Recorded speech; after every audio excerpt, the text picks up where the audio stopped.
La configuration de la 13e législature est désormais connue. Les deux tours des législatives du 15 juillet et du 5 août dernier donnent à la prochaine Assemblée nationale un seul groupe parlementaire, celui du Parti congolais du travail PCT, parti pivot de la majorité présidentielle, qui s'est adjugé la majorité absolue avec 89 sur les 136 sièges pourvus. Le Mouvement congolais pour la démocratie et le développement intégral MCDDI et l'Union panafricaine pour la démocratie sociale UPADS sortent de ces élections la tête basse en perdant 3 de leurs élus par rapport à la dernière législature, soit 7 élus chacun d'eux. En conséquence, ces deux forces politiques n'auront plus de groupe parlementaire à l'Assemblée nationale, à moins de miser sur le jeu d'alliance avec d'autres partis politiques et les 12 indépendants élus pour cette nouvelle législature. D'autres organisations politiques s'affichent comme force politique émergente. C'est le cas du RDPS avec 5 élus, le MAR avec 4 élus, le RC 3 élus, l'UDP et le MUST 2 sièges chacun. D'autres par contre, tels le PRL, l'UR, l'UFD et le CPR, ont obtenu chacun un siège. Tout compte fait, la nouvelle législature qui s'ouvrira le 5 septembre prochain sera composée de 12 femmes et de 124 hommes.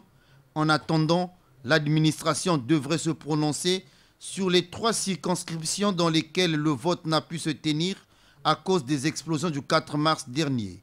Ainsi, la nouvelle Assemblée nationale passe de 137 à 139 députés.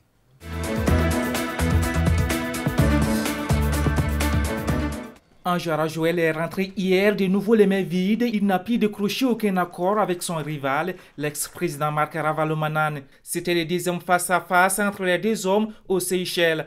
Nous avons proposé plusieurs solutions pour instaurer la paix durable à Madagascar, pour qu'il n'y ait plus d'affrontements et surtout pour qu'il n'y ait plus des morts. Malgré l'appel à la paix, Anjara Joël campe toujours sur sa position. Pour lui, pas de liberté ni de participation à l'élection présidentielle pour Marc Ravalomanane. Condamné pour meurtre après la tuerie de février 2009, lors de laquelle une trentaine de manifestants avaient été abattus par la garde présidentielle. Quand il a quitté le pouvoir en 2009, il y avait eu des morts. Mais cette fois-ci, nous sommes en 2012. Coûte que coûte, il veut revenir au pouvoir. Mais nous, on dit, on ne laissera jamais revenir au pouvoir. Les partisans de Ravalomanane souhaitent voir leur leader entrer à Madagascar sans poursuite par la justice ni tracasserie par le pouvoir. Ils espèrent aussi sa participation à la prochaine élection présidentielle. Une délégation de l'organe de défense et de sécurité de la communauté de développement de l'Afrique australe, accompagnée d'une délégation seychelloise, était à nouveau ce vendredi dans le pays pour poursuivre les négociations.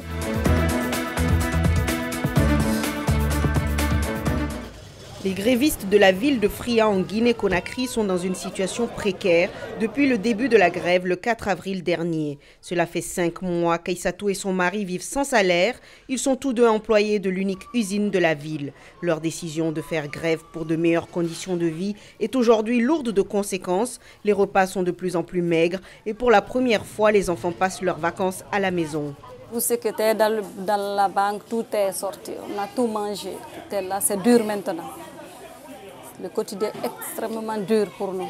Tellement nous faisons face à la dépense, le quotidien, aux enfants, pour le moment, aux révisions des enfants.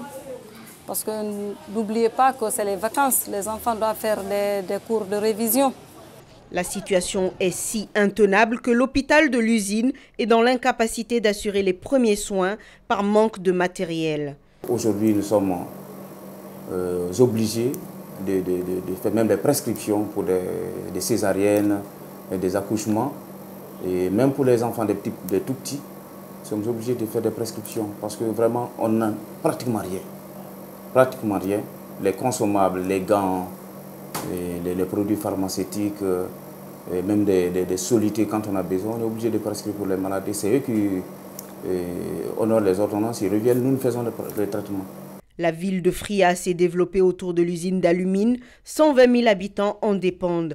Même si la crise paraît incontrôlable, les syndicats à l'origine du mouvement social n'ont pas abandonné la table des négociations. Le syndicat a fait beaucoup de concessions par rapport aux revendications, mais aujourd'hui on est face à un dilemme. C'est par rapport à la dernière déclaration de nos partenaires qui demandent la concession des mines de Djandjan et un crédit de 50 millions de dollars qu'ils n'ont pas. Donc aujourd'hui, nous sommes dans une situation très inquiétante. Nous sommes proches d'une catastrophe humanitaire parce que la ville de Fria dépend entièrement de l'usine. L'usine d'Alumine de Fria tourne au ralenti. Elle ne fournit plus que l'électricité et l'eau. Sa réserve de combustible est à son plus bas niveau.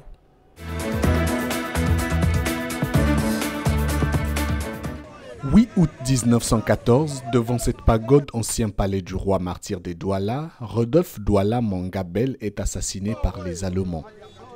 Aujourd'hui, comme chaque année, son petit-fils le prince René, âgé de 85 ans, organise la commémoration. Mais si nous organisons le Tété Kombo, c'est-à-dire le Père du peuple, tous les ans, c'est pour que le peuple se souvienne de lui. Né en 1873, fils aîné du roi Mangandumbe, Douala Mangabel étudie le droit à l'école allemande. Il servira pour l'administration coloniale avant de devenir l'un des farouches opposants de la colonisation. Rodolphe Douala Mangabel représente beaucoup pour moi. Pour moi, c'est un demi-dieu. C'est un demi-dieu de la culture Sawa. Parce qu'à son jeune âge, il a su tenir tête aux Allemands. Cérémonies traditionnelles et rappels de l'histoire se succèdent sur les lieux où fut pendu Rodolphe Douala. Devenu roi très jeune et mort à l'âge de 42 ans, il a été reconnu héros national par le chef de l'État camerounais. Des héros comme Rodolphe Douala Mangabel doivent servir d'encouragement pour la jeunesse. Quand la jeunesse se bat pour que le pays se rétablisse, pour l'instauration d'une justice sociale, ils doivent trouver dans leur propre pays des exemples de ce que cela est possible. La manifestation qui va durer une semaine marque le début de la célébration nationale du centenaire de Tété Kombo, père de la bravoure. Au menu, plusieurs activités culturelles et des défilés pour rendre hommage aux héros de la nation, morts pour la plupart dans la force de l'âge.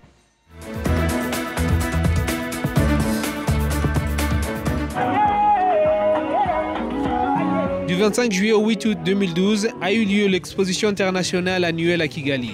Chaque année, les commerçants en provenance de tout le coin du monde viennent exposer leurs marchandises, leur fabrication originale. À cette exposition, 25 000 acheteurs passent par jour, et ceci durant 2 semaines. De nombreux articles pour nombreux domaines pouvaient être dénichés sur place. Et par rapport aux autres expositions des années précédentes, cette année était la moins chère. La crise oblige. Dans cette expo, tout est merveilleux. J'ai acheté beaucoup de choses à bas prix. Cette année, la patate douce, le produit agricole le plus important au Rwanda, a été révalorisé par l'établissement Nyirangarama. Il transforme la patate douce en farine utilisée pour fabriquer des biscuits semblables aux biscuits made in France. Cette patate douce est vraiment délicieuse. Je pourrais cultiver tout un hectare afin qu'elle ne puisse plus jamais manquer à mon petit déjeuner et à mon dîner. Je crois même qu'elle contient beaucoup de vitamines. Cette exposition annuelle est organisée par la Fédération rwandaise du secteur privé. Cette année était la 15e édition.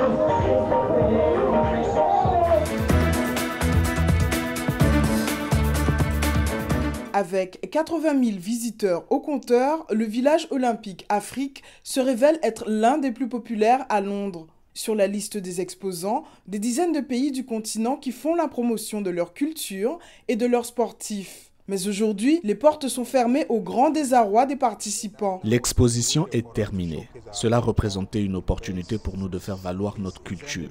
Cette fermeture soudaine est surprenante. Nous sommes très étonnés qu'aucune autorité ne réagisse à cela. Je ne saurais commenter cette affaire. On a besoin d'un geste fort. Et qui est responsable ? Selon la société française Pixum, organisatrice de l'événement, certains fournisseurs locaux ont décidé de suspendre leurs prestations en raison de factures impayées à hauteur de centaines de milliers d'euros. L'Association des comités nationaux olympiques d'Afrique a déclaré que la clôture de la vitrine du continent aux Jeux de Londres a entamé son image auprès du public. Il songe à lancer une action en justice. Je pense que c'est une honte. C'était l'occasion pour beaucoup de gens de découvrir l'Afrique à travers les Africains. À cette heure, on ne sait si le village, qui a coûté près de 4 millions de dollars, réouvrira avant la fin des Jeux.